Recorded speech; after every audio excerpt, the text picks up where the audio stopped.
Hola a todos, quiero empezar agradeciendo al Consejo Profesional de Ciencias Económicas de la Ciudad de Buenos Aires por haberme invitado hoy acá. Para mí es un placer contarles acerca de las neurociencias y qué cosas son importantes que los líderes entiendan acerca del cerebro. Obviamente agradezco también a todas las autoridades del Consejo por haberme elegido para ser yo quien les transmita esta información. En los próximos 45 minutos les voy a contar aquellas cuestiones que considero como neurocientíficas relevantes para que ustedes conozcan acerca del cerebro. El cerebro es importante para todo lo que hacemos, con el cerebro hablamos, con el cerebro escribimos reportes, con el cerebro reconocemos las palabras, pero también reconocemos, por ejemplo, el llanto de nuestros niños. No es solo importante para el trabajo, sino que es importante para toda nuestra vida en general. Sin embargo, a veces sabemos cómo cuidar el resto de nuestro cuerpo, cómo cuidar nuestro corazón, pero no tenemos tan claro cómo cuidar esta gran herramienta. Eso es lo que vamos a conversar en los próximos 45 minutos, que espero les vaya a servir. Esta es una definición muy conocida de salud que da la Organización Mundial de la Salud, que dice que la misma es un estado completo de bienestar. Esto me parece importante porque a veces cuando hablamos de salud la vemos como una palabra positiva. Sin embargo, cuando hablamos de salud mental ya nos empezamos a preocupar. Y es importante entender que la salud mental se relaciona íntimamente con la palabra bienestar. No es solo la detección de cuadros, de diagnósticos y pensar tratamientos, sino también fomentar ese bienestar a nivel general. Otra cosa que me parece importante de la definición es que se hace referencia a esto de que tiene que ser físico, psíquico y social. Son las tres patas las que son importantes y se relacionan tremendamente entre sí. Entonces, cuando hablamos de hacer un chequeo de salud, también debería incluir todo lo que tiene que ver con nuestro cerebro y nuestra mente. Hace algunos años, como lema del Día de la Salud Mental, lo que decía la Organización Mundial de la Salud es: no hay salud sin salud mental. Y esto es algo que queremos transmitirles, que queremos que se entienda, porque es parte del cuidado de esta gran herramienta que es nuestra mente y nuestro funcionamiento cognitivo y afectivo. Este es un reporte que hizo el gobierno inglés en el 2008, pero que a mí me llama mucho la atención, porque de alguna manera lo que logró fue como predecir muchas cosas que después pasaron, ¿no? Cambios que se aceleraron. Decían: el mundo está cambiando con consecuencias que llegarán lejos. La globalización y la creciente intensificación del trabajo se va a combinar con los niveles de estrés y ansiedad de los trabajadores, afectando su salud y su eficiencia. Mantener y mejorar el bienestar frente a estas tendencias va a ser un gran desafío. Estaban hablando de la modificación que tenía en ese momento el mundo del trabajo, esta globalización y cada vez esta cuestión de un trabajo más intenso. Es bastante impresionante cómo esto se dijo en el 2008 y la pandemia hizo esto carne, ¿no? Todos sabemos cuánto cambió nuestra forma de trabajo, cómo se intensificó el trabajo con la pandemia y cómo esto tuvo un impacto en los niveles de estrés y de ansiedad. De hecho, durante mucho tiempo, estos temas no eran importantes en el mundo del trabajo, de las organizaciones. Sin embargo, hoy ha quedado claro que, de vuelta, no podemos tener un buen rendimiento, no podemos tener una adecuada productividad si no cuidamos nuestra salud mental. Esta frase de Klaus Schwab es el presidente del Foro Económico Mundial, dijo, para mí también es bastante ilustrativa. Dijo: la pandemia representa una rara pero pequeña ventana de oportunidad para reflejar, reimaginar y retestear el mundo que nos rodea. Y esto es tal cual, ¿no? De alguna manera en lo que a bienestar y a salud emocional y salud mental respecta, la pandemia nos ayudó a entender muchas cuestiones, ¿no? En el mundo del trabajo, por ejemplo, uno podía tener el mejor programador, el mejor contador, la mejor psicóloga, el mejor neuropsicólogo, pero si en ese momento no podía gestionar sus emociones, no podía manejar el estrés, no podía cuidar su tiempo de descanso, eso iba a impactar en su productividad. Esto que desde la ciencia se venía discutiendo hace mucho, que ya lo teníamos claro, quedó en evidencia para el mundo del trabajo y el mundo de las organizaciones, y empezaron a proliferar iniciativas que tienen que ver con el cuidado de la salud de la mente y del bienestar. Hoy en día tenemos datos bastante concretos, casi el 70% de los millennials y el 81% de la generación Z han reportado que dejaron o dejarían un trabajo por razones de salud mental. Hoy todos queremos trabajar en un lugar donde se cuide nuestra mente, se cuiden nuestros recursos y además se fomente la potenciación de esos recursos, ¿no? Y esto es algo que está sucediendo y que se está tomando conciencia que para competir por los recursos humanos, para competir por el talento, las empresas van a tener que hacer cambios incorporando la salud mental y el bienestar en sus políticas. Y ahora, yendo al tema de los líderes, ¿no? Que me parece muy, muy relevante. Esto es una frase que pensamos en un momento para un evento junto con la gente de IDEA, que era: si las cabezas no se ocupan de las cabezas, tenemos un problema, ¿no? Hay un concepto que usamos en neurociencias que es el de capital mental. El capital mental es la suma de recursos intelectuales y afectivos que tiene una persona. Dijimos todo ya lo que hace nuestro cerebro y por supuesto que hay muchísimas cosas más. Pero si uno piensa en nuestro propio capital mental como principal recurso para hacer nuestro trabajo, le va a dar la importancia que merece. Ahora, como líderes, como jefes de equipo, como equipo o parte de un equipo, tenemos que entender que también existe el capital mental de ese equipo y de ese grupo, ¿no? De alguna manera, el capital mental del equipo en el que yo trabajo es esa suma de recursos intelectuales y afectivos que tenemos como equipo. Por tanto, si no nos ocupamos nosotros de cuidar como líderes nuestro propio capital mental, va a ser difícil cuidar y potenciar el capital mental de nuestro equipo. Es importante entender que estos esfuerzos por cuidar el bienestar, la salud emocional, la salud de la mente, no deberían quedar relegados exclusivamente a las áreas de recursos humanos, sino que también tienen que estar en los líderes y en cada uno de nosotros, transmitiendo esta importancia del cuidado de esta gran herramienta que es nuestro cerebro. Entonces, esta era una breve introducción para darle importancia al tema. Insisto, me estoy dando últimamente este ejemplo que a mí me sirve, digo, espero que les sirva a ustedes también, ¿no? Pensemos en una persona que maneja un camión como actividad laboral. Conoce cuál es la velocidad a la que puede ir el camión, qué tipo de nafta carga, cuál es la altura de ese camión para no llevarse puesto un puente. Conoce su principal herramienta, sabe cuánto peso tiene el camión para que lo soporte un puente, sabe si puede maniobrar bien el camión o no en barro. Todo eso lo sabe porque es su principal herramienta de trabajo. Sin embargo, nosotros que trabajamos con nuestra mente no tenemos tan claro cómo funciona nuestro camión, ¿no? Haciendo esta metáfora. No entendemos del todo bien cómo funciona la mente, si es verdad que podemos hacer muchas cosas al mismo tiempo, si podemos prestar atención a diversas cuestiones al mismo tiempo, cuando necesitamos descansar. Entonces, en lo que queda de este encuentro, eso es lo que yo les propongo, ¿no? Contarles qué es lo que yo considero que los líderes necesitan saber acerca del funcionamiento del cerebro, entendiéndolo como su principal herramienta. Entonces, lo primero es cómo cuidarlo, ¿no? Dijimos que cuando uno va a hacerse un chequeo anual de salud, bueno, haces pis en un frasco, te hacen respirar, te miden el corazón y nadie te pregunta con respecto a tu mente, ¿no? Y lo cierto es que la ciencia sabe mucho acerca de cómo cuidar el cerebro. Y dijimos que la salud mental no es solo la ausencia de enfermedad, sino también el propiciar esta salud, ¿no? Y cómo se puede propiciar es lo primero que les quiero contar. Básicamente, para cuidar nuestro capital mental, para cuidar nuestra mente, para cuidar nuestro cerebro, se pueden decir que existen variables que podrían organizarse en estos tres grupos, ¿no? El cuidado del cuerpo, la conectividad y el propósito, y el cuidado de la propia mente. Vamos a empezar con el cuidado del cuerpo porque es muy importante que tengan en claro que como bien decía la definición de la OMS, la salud es un completo estado de bienestar físico, psíquico y social. Y esto físico, psíquico y social tienen una relación muy grande entre sí.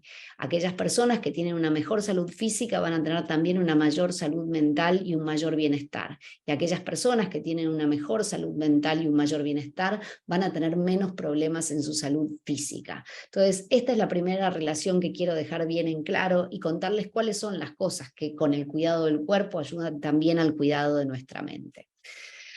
Obviamente hay muchísimas variables, yo traje acá las 3 que considero más importantes, que se sabe que tienen un impacto en la salud mental: el ejercicio físico, la alimentación saludable y el descanso. El ejercicio físico no solo hace bien a nuestro corazón, sino que hace bien a nuestro cerebro. Esto es bastante fácil de explicar, ¿no? Viene por un lado relacionado con el sistema vascular, lo que va a través de nuestras venas, digo, de nuestro cerebro, a nuestras neuronas, el oxígeno le llega a través de la sangre, y el funcionamiento adecuado del sistema vascular es fundamental para su buen funcionamiento. Pero además pasan muchas otras cosas cuando hacemos ejercicio físico. Habrán escuchado que mejora nuestro ánimo, que libera ciertos neurotransmisores, ciertas hormonas. En resumen, además de todo eso, el ejercicio físico es como si fuera un fertilizante neuronal. Que hace que los aprendizajes sean más profundos, que se den con más facilidad, que podamos prestar más atención y que nuestro funcionamiento cognitivo sea mejor. Entonces, entender que el ejercicio físico no es solo importante para el cuidado del cuerpo, sino también para el cuidado de nuestro capital mental es fundamental.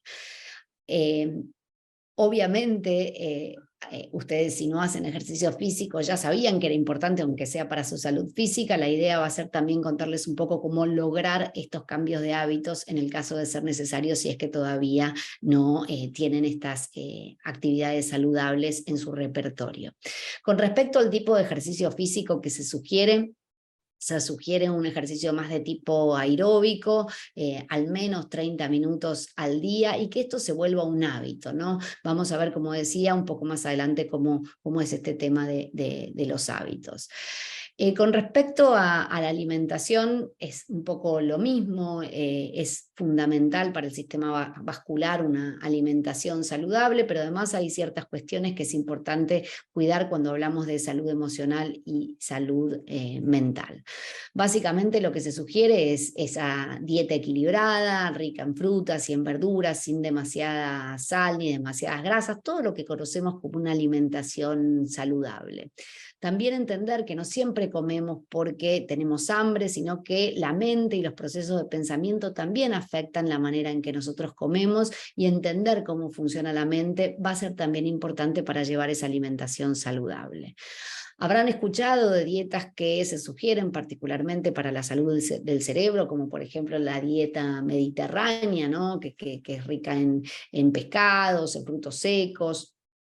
Lo cierto es que los profesionales suelen recomendar esta dieta equilibrada, ¿no? Que todos conocemos y que podemos buscar. Otro punto muy importante, particularmente para todos, pero particularmente para ustedes como población en una edad laboral, es el tema del descanso. Nuestro cerebro no descansa cuando nosotros dormimos, ¿sí? Pero el sueño es muy importante de proteger, porque cuando dormimos nosotros grabamos la información que procesamos durante el día. Entonces, el dormir bien, el tener un adecuado tiempo de descanso, es también fundamental para nuestra salud emocional.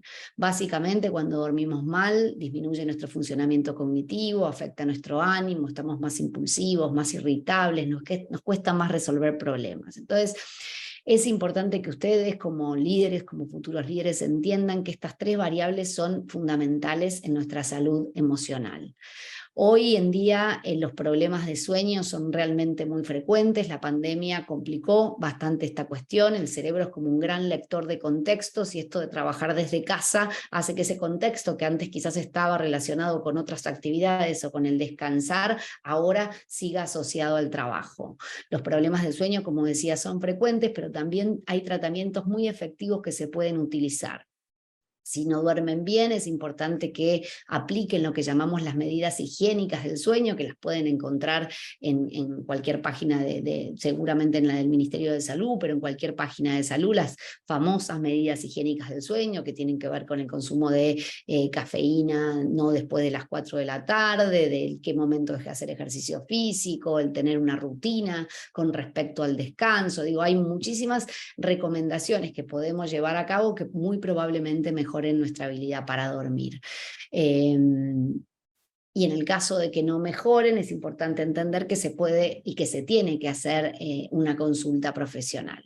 Entonces, cuando ustedes como líderes o como futuros líderes piensan, bueno, ¿qué tengo que hacer para cuidar este capital mental? Lo primero es preguntarse si están cuidando su cuerpo, si están haciendo ejercicio, si están teniendo una alimentación saludable y si están durmiendo bien. Y también tener en cuenta estas cuestiones en su equipo, ¿no? En mi organización, ¿tengo en cuenta estas cuestiones? ¿Tengo planes de beneficios asociados a estas cuestiones o no las tengo? ¿Sé cómo duerme mi equipo o si alguien está teniendo algún problema? Y por supuesto no pretendemos que ustedes se transformen ni en psicólogos ni en médicos, pero sí entender la importancia de estas cuestiones para la productividad y el rendimiento. El segundo grupo de variables que mencioné eran las que tenían que ver con la conectividad y el propósito. Básicamente la ciencia muestra que aquellas personas que están más conectadas socialmente, que tienen un gran capital social, que tienen relaciones significativas en su vida y que tienen una activa vida social, también tienen un mejor rendimiento y un mayor bienestar emocional. Hay un estudio que es el estudio longitudinal de Harvard, que se llevó a cabo durante muchísimos años, se sigue llevando a cabo siguiendo a personas que empezaban su carrera universitaria y otras que no, y básicamente le fueron preguntando cada 2 o 3 años diferentes cuestiones, se midió su estado de salud general, su estado de salud mental, su satisfacción con la vida, y se les preguntaba qué creían, ¿no? Que era lo que iba a darles esa famosa felicidad. Inicialmente, cuando eran más jóvenes, creían que era la fama y el dinero, y lo cierto es que a medida que envejecían, lo que realmente cambiaba era si tenían o no un gran capital social. Aquellas personas que están más conectadas tienen un mejor rendimiento, manejan mejor el estrés, tienen menos problemas en la salud mental y también tienen menos problemas en la salud física, también viven más, ¿no? Entonces, como personas, fomentar nuestra vida extralaboral o nuestros afectos o nuestras relaciones en el trabajo es muy importante, y que este equilibrio entre la vida personal y la vida laboral sea parte de lo que nosotros tenemos en cuenta para nuestro equipo es también muy importante. También han mostrado un efecto cuestiones como la meditación, habrán escuchado hablar de mindfulness, del yoga, el estar conectado con el aquí y ahora también tiene un impacto en el bienestar, y otras cuestiones relacionadas como por ejemplo la gratitud, ¿no? Lo vamos a ver un poquito más adelante, pero hay un estudio que muestra que simplemente pensar o llevar un diario acerca de las cosas por las cuales estamos agradecidos mejora los niveles de bienestar. Y por último y fundamental en lo que tiene que ver con la vida del trabajo es el propósito, ¿no? Sentir que estamos contribuyendo a algo que nos excede, a algo que es más que nosotros mismos, genera una mayor satisfacción con la vida, un mayor bienestar y menos problemas en la salud de la mente. Esto es entender o sentir que hay algo a lo que estoy contribuyendo que me excede, ¿no? Por ejemplo, estoy trabajando en una organización donde se promueve el conocimiento acerca de la salud de la mente, porque lo estoy asociando al trabajo, pero obviamente también hay propósitos que tienen que ver con la vida personal, ¿no? También, y por eso están esas manitos ahí, hay cierta evidencia de que la religiosidad aumenta el bienestar y la salud de la mente, no importa obviamente qué credo se practique, pero sí probablemente haya una relación entre que las religiones en general dan un propósito, y esto, como decíamos, impacta en el bienestar y la salud emocional. Y ahora vamos al último y al que es mi especialidad, y por eso me voy a dedicar más a ese, que es qué es lo que es importante con respecto al cuidado de la mente, ¿no? Y lo primero que les quiero decir es que es un mito que usamos el 10% de nuestro cerebro se usa todo el tiempo, casi todo o todo. De hecho, si ustedes terminan su día laboral y se preguntan cómo se sienten mentalmente, probablemente se sientan cansados. Es como que nuestro cerebro está siempre a tope. Y esto sucede, digo, así en realidad. Como decía, es un mito que usamos solo un 10% de nuestro cerebro. Imagino que a veces se dice para explicar que tenemos una gran potencialidad, pero el cerebro se usa todo y todo el tiempo.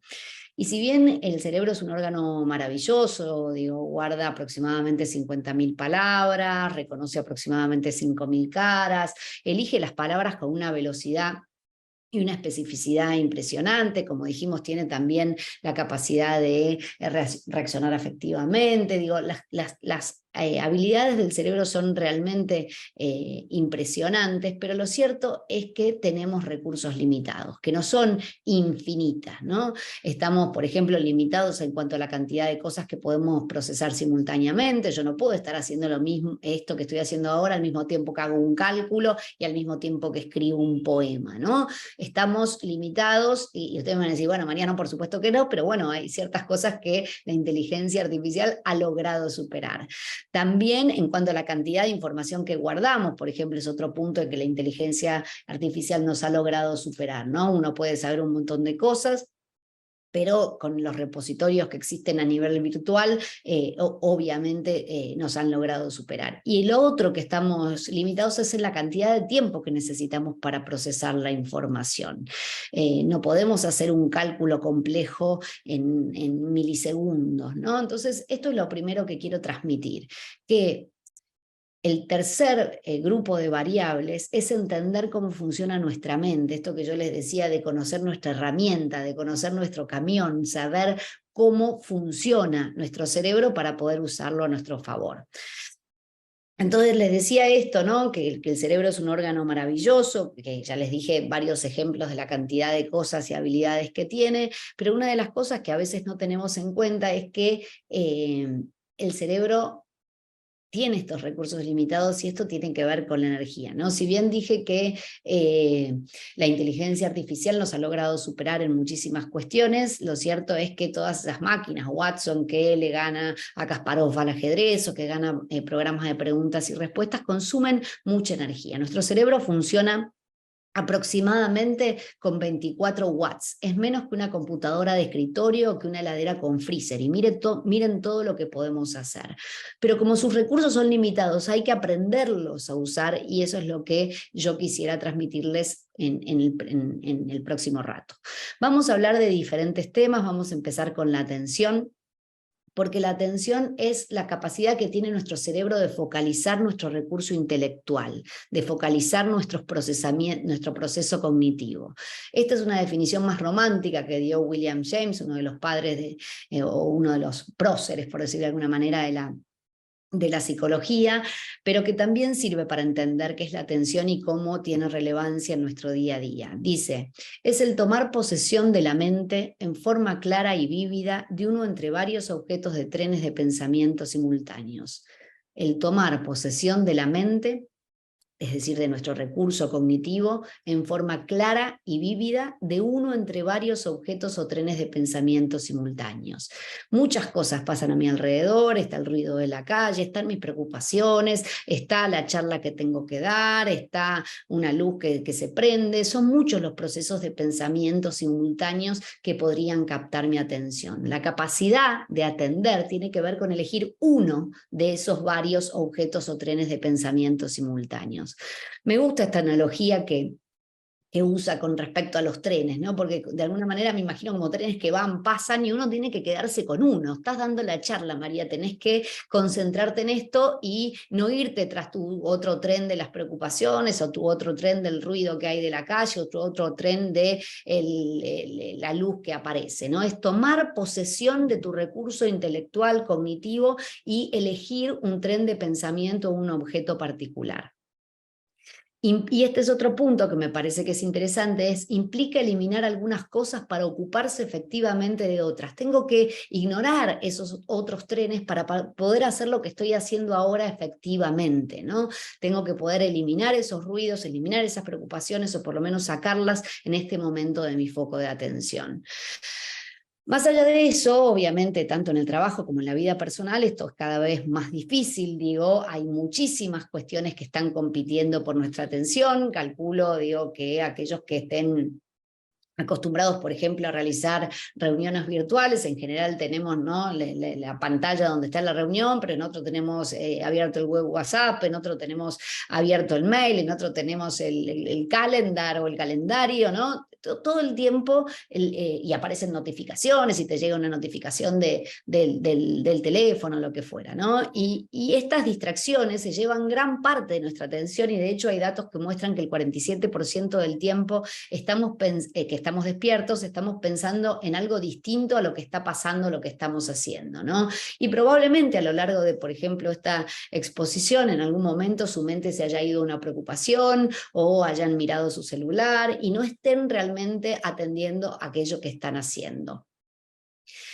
Estos trenes de pensamiento, o estos distractores, en realidad decía que podían ser o trenes de pensamiento u objetos, ¿no? Simultáneos. Y esto es más o menos lo que viene a decir la neurociencia después, que hay dos tipos de distractores internos y distractores externos. Los distractores externos son los ruidos, los compañeros de trabajo que conversan atrás, las luces, de vuelta los sonidos fuertes, todo lo que tenga que ver con el mundo externo y el mundo sensorial. Los distractores internos pueden ser preocupaciones, ideas. ¿Cuántas veces estás en una reunión y se te ocurre una idea de otro tema, y bueno, y tu mente se va con eso, ¿no? Y no quiere decir que nosotros no tengamos que prestarle atención a eso después, pero para lo que estás haciendo en ese momento te saca efectividad. Entonces, hay algunos estudios que dicen que al día, por ejemplo, se pierden de 2 a 3 horas de productividad en el trabajo a causa de distracciones. Piensen eso en su propio recurso intelectual, cómo esto podría mejorar su rendimiento, pero también a nivel de sus equipos, ¿no? Como líderes, entender cuáles son los distractores, tratar de evitar esos distractores, o hacer un ambiente de trabajo donde haya menos distractores y se focalice mejor la atención en aquello que se quiere hacer, es fundamental. ¿Cuáles son las principales cosas que nos distraen? Bueno, que las tienen: celular, internet, mail, las primeras 3 relacionadas con nuevas tecnologías, ¿sí? Así que definitivamente hay que aprender a usarlas a nuestro favor. También, como 4, 5 y 6, están los externos, ¿no? Los compañeros que pasan a charlar, el recreo de café o cigarrillo, o los ruidos que puede haber en la oficina o en el ambiente laboral. Con respecto a las nuevas tecnologías, estos son los datos que yo encontré. A mí me da la sensación que en mi caso son mucho más, pero se dice que recibimos promedio entre 50 y 100 notificaciones por día. Que ustedes tienen que pensar que esos son cosas que quieren captar su capacidad atencional. Cuando ustedes están en una reunión y aparece una notificación de alguna red social, lo que está buscando esa red social, o quien te manda el mail o lo que fuera, es captar tu atención. Yo hice una charla para una organización que se llamaba Peleando por nuestra atención, ¿no? Que es como que todo el tiempo hay un ambiente que está peleando por nuestra atención, y nosotros tenemos que aprender a tomar ese volante en nuestras manos y decidir nosotros a dónde ponemos nuestro recurso intelectual. ¿Qué podemos hacer? Bueno, lo primero ya lo mencionamos: entender que la salud física impacta en la salud mental, y en este caso nuestra capacidad de sostener la atención. Todos sabemos cómo nos sentimos después de una noche sin dormir, y cómo estamos menos alertas, y cómo nos cuesta más atender. Sepan que esto también pasa con el ejercicio físico y la alimentación saludable. Cuando uno hace ejercicio físico y tiene una alimentación saludable, nuestro rendimiento cognitivo también mejora. Y después hay estrategias específicas que yo les quería dar para los distractores más típicos, ¿no? Acá dice internos, pero los llamados y los mails pueden ser externos también. Por ejemplo, para los internos, cosas que no nos queremos olvidar, porque me estoy acá dando la charla y me acuerdo que antes de llegar a casa tengo que hacer X cosas, no me lo quiero olvidar, así que es un distractor que está bueno, que me llame la atención en este momento, pero no que interrumpa o que afecte mi efectividad en lo que estoy haciendo ahora, las tareas pendientes, cosas que tengo que hacer, ideas, por ejemplo, preocupaciones. Para eso hay una estrategia que a mí me sirve mucho y que tiene eficacia probada, que es la del cuaderno de las preocupaciones, de las ideas o de las tareas pendientes. Tener siempre al lado un cuaderno. Antes era un cuaderno, yo ahora les digo cómo lo hago con las nuevas tecnologías, pero básicamente que te permita, cuando vienen uno de estos distractores, algo que no te querés olvidar, una tarea pendiente, una buena idea, donde vos la puedas anotar, donde la puedas depositar para poder seguir con lo que estás haciendo en ese momento y que no se desvíe tu atención con ese tren de pensamiento. Puedes hacerlo con un cuaderno si es lo que te hace sentir más cómodo. Yo tengo conmigo misma un chat. que se llama Yo Misma, y ahí me voy tirando las cosas que, por ejemplo, si estoy en una reunión y me acuerdo que tengo que hacer tal cosa, o se me ocurre tal idea, me la mando ahí, y entonces yo sé que es un repositorio, y ya saber que la deposité ahí, que voy a poder volver a ella y que no me la voy a olvidar, me ayuda a concentrarme en lo que estoy haciendo, ¿no? Con respecto a los llamados, los mails, etcétera, todas estas nuevas tecnologías que llaman nuestra atención o pelean por nuestra atención, mi recomendación es usar la tecnología a nuestro favor y para controlar la tecnología. Hay como a veces una mirada media demonizadora, ¿no? De todo el tiempo nos están llamando la atención, estamos 2 minutos en cada pantalla. Bueno, evidentemente la tecnología hace mucho por nosotros, de vuelta, guarda mucha información, resuelve cosas con mucha velocidad, nos permite tener este encuentro de manera virtual, estar conectados con personas que están en otros lugares del mundo. Demonizar a las nuevas tecnologías no tiene sentido en el día de hoy. Lo que hay que hacer es que ellas no nos controlen a nosotros, sino aprender a usarlas a nuestro favor. Y para eso hay que conocer de nuevas tecnologías. Por ejemplo, acá les traje ejemplos, ¿no? Pero de apps que sirven para controlar las nuevas tecnologías, ¿no? Por ejemplo, esto es una app que lo que te hace es bloquear las notificaciones en diferentes sistemas para vos poder focalizar tu atención. Entonces yo, cuando empiezo a dar esta charla, puedo bloquear las notificaciones para que no me aparezca cada vez que me llega un mail o que me llega un WhatsApp, etcétera, ¿no? También existe esta, por ejemplo, que te pone la bandeja de entrada en pausa. A mí me da lo mismo, digo, no uso ninguna de estas dos en particular. Lo que quiero es que cada uno conozca los dispositivos móviles que tiene, las ventajas que tiene su computadora, o cuáles son las cosas que lo suelen distraer o complicar, para buscar nuevas tecnologías que también nos ayuden, ¿no? Para ejemplos más concretos, desde poner un chat en silencio, digo, tomarse ahora, cuando termine esta charla, este evento, yo hay 7 chats que sé que los debería tener en silencio, y sin embargo no me tomo ese trabajo, ¿no? De decir, bueno, me siento y hoy pongo en silencio todos los chats que debiera poner en silencio porque no hacen otra cosa que distraerme, y que quizás son chats en los que no necesito estar todo el tiempo activa, ¿no? Entonces, tomarse el tiempo para controlar y tratar de disminuir la cantidad de distractores que tenemos externos es también importante. También obviamente todo lo que tiene que ver con el puesto de trabajo, digo, es bueno que no haya ni ruidos, ni distractores, y tratar de que el ambiente donde trabajas en tu casa, donde trabajas en la oficina, esté diseñado para que vos te puedas focalizar. Para esto es bueno saber que hay distintas cosas que suelen llamarnos la atención. Una, las cosas que son las propiedades del estímulo, ¿no? Las cosas brillantes, de gran tamaño, movimiento, volumen, nos suelen distraer. También el contexto, ¿no? Si yo hoy hubiera venido acá a dar la charla con un sombrero de Indiana Jones, les hubiera parecido rarísimo. Bueno, imagínense que en el medio de eso hubiera llamado su atención, pero también en otro contexto, si hay alguien más que tenga el sombrero, les va a llamar a ustedes la atención y los va a distraer de lo que están haciendo, ¿no? Y también, obviamente, a la saliencia del distractor depende también de los intereses personales y las emociones y el funcionamiento cognitivo de cada uno. Por ejemplo, si alguno de ustedes está experimentando un problema de sueño, probablemente cuando dije la palabra sueño, eso llamó también su atención. Todo esto es importante de tenerlo en cuenta en la organización del puesto de trabajo, ¿no? Ejemplos bien concretos, bueno, poner para abajo el celular. O yo ahora, por ejemplo, lo tengo para arriba, para ir midiendo el tiempo, ¿no? Porque quiero cada tanto que mi atención vaya al tiempo que llevo de exposición. Entonces, tomar control del ambiente de trabajo, de qué cosas sabemos que nos pueden distraer, es también fundamental. Entonces, con este punto, cuidado, la atención es una capacidad limitada, el mayor distractor a nivel laboral es el celular, con notificaciones, redes sociales, etcétera, y los mails. Se pueden controlar estos distractores externos e internos, solo hay que tomarse el trabajo y entrenarse en esto. Otra de las cuestiones en las que estamos limitados es el tiempo. Nuestro cerebro está limitado en el tiempo en que puede procesar determinada información y resolver ciertos problemas, y además quiero decirles que al resolver las cosas apurados nos hace cometer más errores y tomar peores decisiones, ¿no? Siempre doy el mismo ejemplo. Estaba en una reunión y había perdido el DNI de mi hija, y entonces quería sacar un turno de estos express y lo saqué 3 veces mal por sacarlo en la reunión.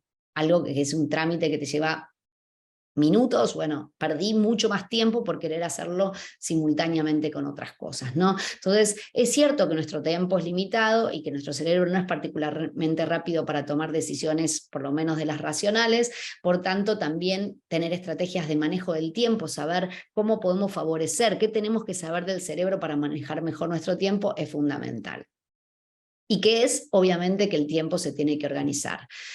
¿Cómo hacerlo? Cada uno tendrá sus estrategias, pero bueno, la planificación semanal es fundamental. Algunas cosas bien concretas, establecer momentos clave, deadlines es fundamental. Priorizar las tareas, ahora vamos a hablar de lo urgente y lo importante. Saber qué objetivos tengo para esa semana en particular y espacio para imponderables, ¿no? Estas agendas que son un Tetris y que si algo cambia, pasa algo, ya se me descalabra todo, es un problema en nuestras agendas, tiene que haber tiempo para imprevistos o imponderables e ir revisando esos objetivos y la prioridad de esas tareas y objetivos según estos imponderables. Una de las cosas que suele ser muy importante trabajar es la diferencia entre lo urgente y lo importante, ¿no? Dijimos que nuestro cerebro tiene recursos limitados, que estamos limitados en la cantidad de tiempo que tenemos en el día y en la cantidad de tiempo que nos lleva de resolver determinados problemas como seres humanos. Entonces hay que elegir muy bien en dónde ponemos nuestro tiempo. Nuestro tiempo es nuestro principal recurso junto con nuestro recurso mental, ¿no? Entonces para eso hay que aprender a diferenciar lo urgente de lo importante y tener como esta tablita. Si algo es urgente e importante, es lo que voy a priorizar en ese momento. Si algo es urgente pero no importante, lo voy a delegar. Si algo es importante pero no urgente, lo voy a replanificar, lo voy a poner más adelante, lo voy a posponer para otro momento. Y si algo no es urgente ni importante, no dejes que lleve tu tiempo, no gastes tiempo en eso, ¿no? Entonces voy de vuelta. Si algo es urgente e importante, pasa a lo primero de mi lista. Si algo es urgente pero no importante, lo podemos delegar.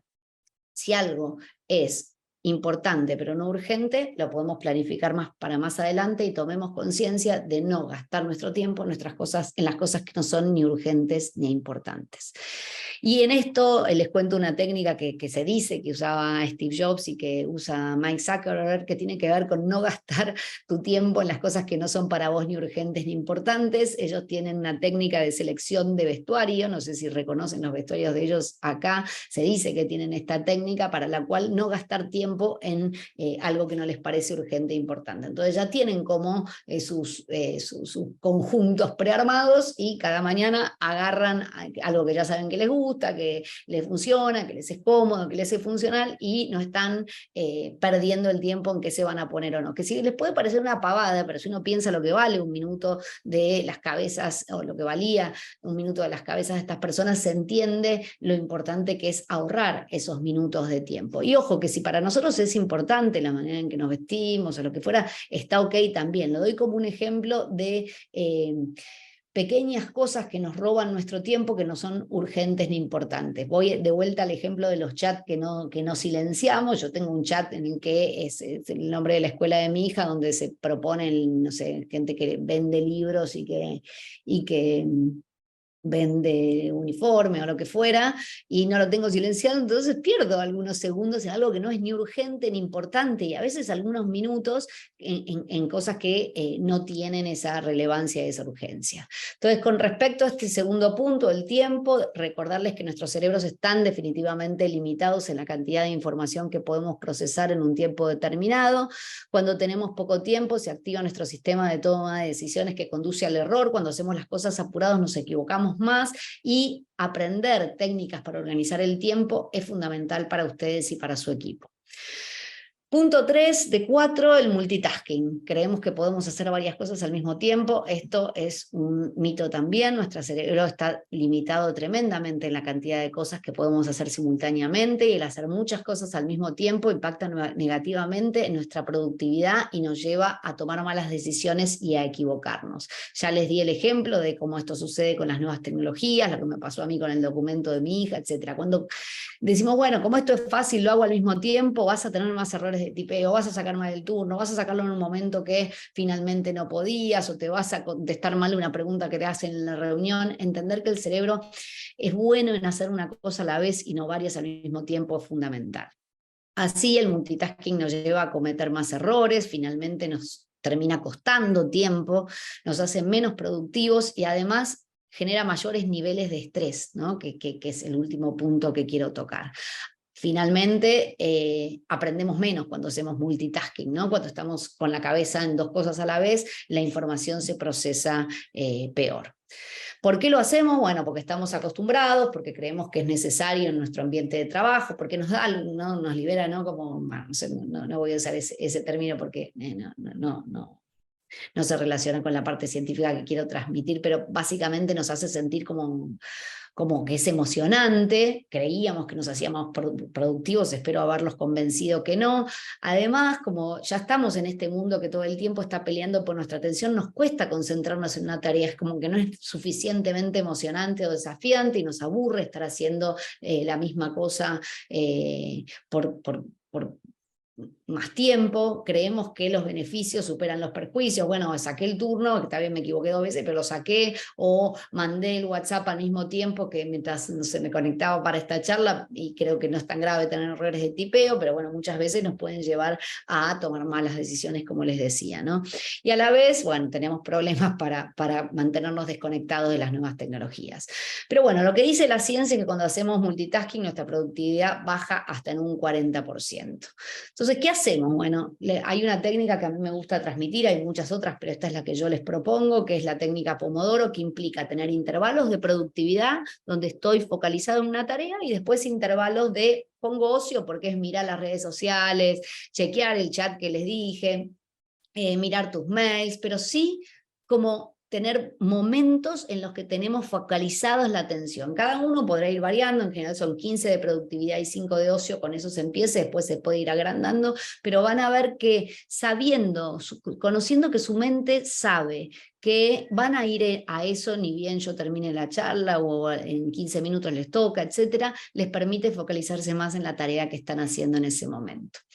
Terminando entonces con este tema 3 de 4, nuestros cerebros no están diseñados para hacer varias cosas en simultáneo. Cambiar constantemente entre tareas durante la jornada laboral hace que nuestro cerebro se estrese y que cometamos errores y por tanto seamos menos productivos. Hay que elegir cuándo y dónde hacer multitasking, cultivar el arte de hacer una tarea a la vez y volver a este consejo de usar la tecnología a nuestro favor.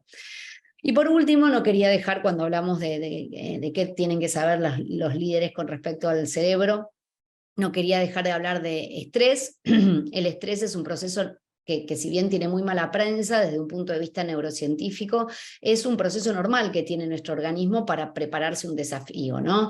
Obviamente es bueno que yo esté más estresada antes de empezar esta charla que cuando estaba levantándome en mi cama tomando el café, ¿sí? ¿Por qué? Porque hay un desafío, hay algo que me tiene que poner alerta y yo me tengo que preparar para ese desafío. Acá está esta curva que no sé si se ve bien, pero básicamente cuando estamos demasiado calmos, cuando estamos aburridos, el nivel de rendimiento disminuye. A medida que aumentan los desafíos, el rendimiento empieza a mejorar, ¿sí? ¿Por qué? Porque te sentís más enérgico, más focalizado, tenés la sensación de que el trabajo te cuesta menos, ¿no?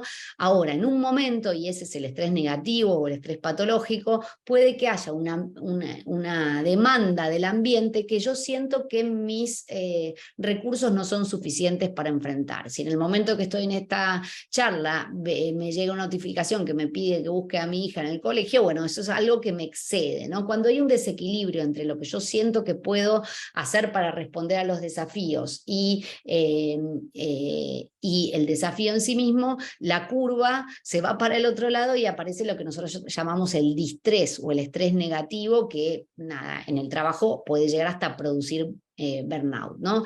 Que aparece, bueno, hay distintas manifestaciones que son desde físicas como problemas gastrointestinales, contracturas, disminución del funcionamiento del sistema inmune, a cognitivas y conductuales, ¿no? Estás más cansado, te falla la memoria, no sé, consumís más sustancias, digo, esas son manifestaciones del estrés. Existen ciertas situaciones que nos llevan a estar a este distrés negativo, y fíjense que todas pasaron en pandemia, ¿no? Cambios vitales, falta de control, amenaza de daño, pérdida de cosas valoradas, situaciones inesperadas, incertidumbre. Muchas de estas todavía se sostienen, obviamente, no solo por la pandemia, sino por el contexto de la región en general. Entonces, es esperable que haya niveles de estrés, los tenemos que aprender a gestionar, y esto es lo que yo vengo a decirles. Existe marcada evidencia de técnicas que nos ayudan a manejar el estrés. Mindfulness, técnicas cognitivas, técnicas de respiración, técnicas de relajación. Invertimos cuando fuimos a la facultad en aprender contenidos. Bueno, esto también hay que invertir en aprender estas cuestiones, y los organismos también tienen que hacerlo. Ya para terminar, bueno, el cerebro es divino, seguro que se van con muchas ideas y muchas ganas de cambiar, pero cambiar no es gratis para el cerebro, cuesta, y para esto voy a darles unos consejos en particular. Uno, repetir la conducta que querés favorecer. Si vos querés hacer ejercicio físico, ese va a ser el cambio que vas a hacer. Cuanto más lo hagas, más chance va a ser de que después te salga automático. Si querés llevar un diario de gratitud, cuanto más lo hagas, más te va a salir automático. Compartir lo que querés cambiar con alguien más. Cuando uno comparte el cambio de hábitos con alguien más, tiene más chance de lograrlo. Premiate cuando lográs cuidar a tu cerebro con alguna de estas cuestiones en particular. Y además trata de aprender del tema que querés desarrollar por diferentes fuentes, ¿no? Por ejemplo, si es el tema del sueño, si es el tema del manejo del estrés, lee, mírate una película, un podcast, digo, cuanto más fuentes tengas, más chances vas a tener de cambiar.